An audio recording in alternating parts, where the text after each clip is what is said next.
Welcome to today's D5 render tutorial. In this lesson, we'll learn about light sources and how to use them in D5.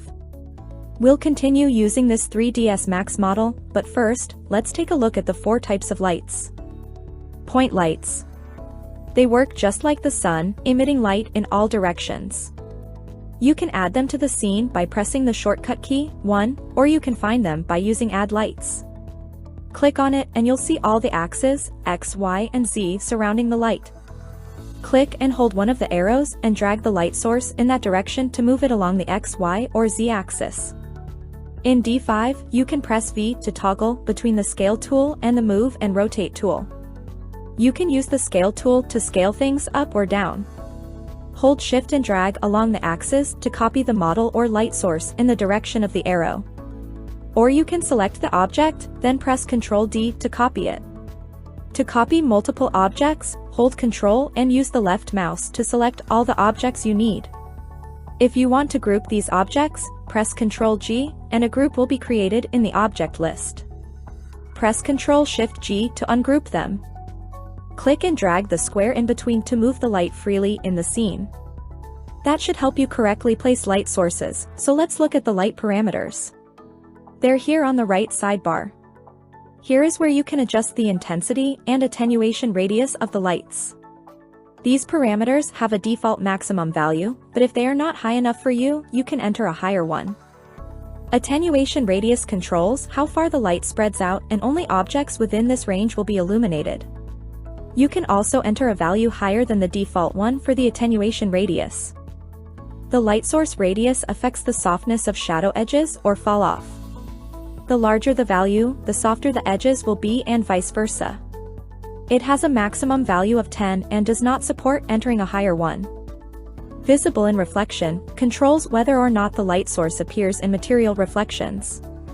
Turn it off and there will be no reflection of the light source. You can also use the slider to adjust this more precisely. You can also adjust the color of lights. With temperature, you can set the color of the light just like what you would do in real life. Another method is to freely adjust the color of light sources by setting the RGB, HSV, or hex values. Next are spotlights.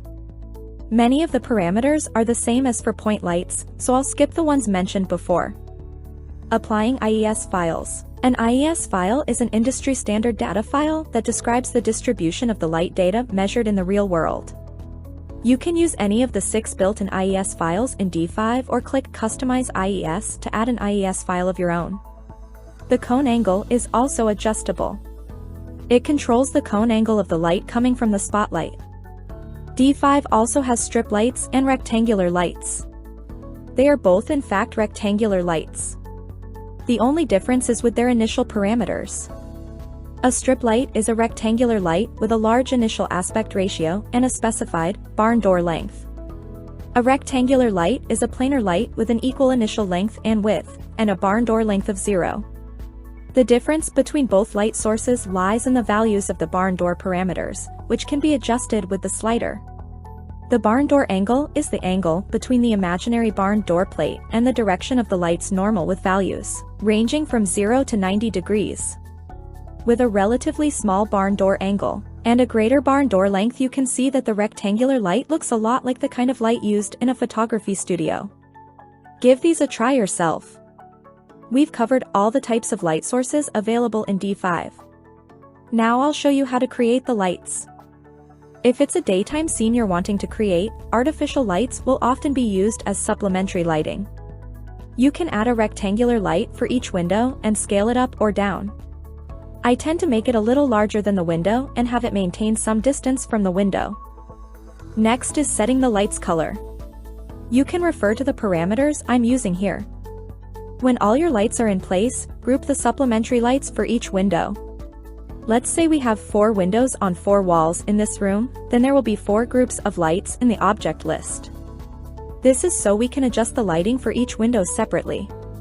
Using this method, we can get the correct balance between the light and shade in the scene. If we decide to have a light directly on this face, then the lighting should be brighter here. Also, let the sun shine through this window so the natural light can have a photorealistic effect. To emphasize the desk in the scene, we can add a spotlight. Please note that since it's a daytime scene, we don't want the spotlight too prominently displayed, which means it's better to avoid too much intensity. Now, let's try to see what's still missing. As you can see, there are many glasses and metal materials in the scene. In order to add highlights, we can place several spotlights around them. Set the attenuation radius and intensity parameters lower, because only a little bit of highlights go a long way. Okay, that's it for today's video. Now that we've gone through all the lighting in D5 Render, you should experiment with your own scene and create and adjust the lights for yourself. By the way, D5 widget now has included a stage light and projector, so definitely check them out as well. Thanks for watching, and I'll see you in the next lesson.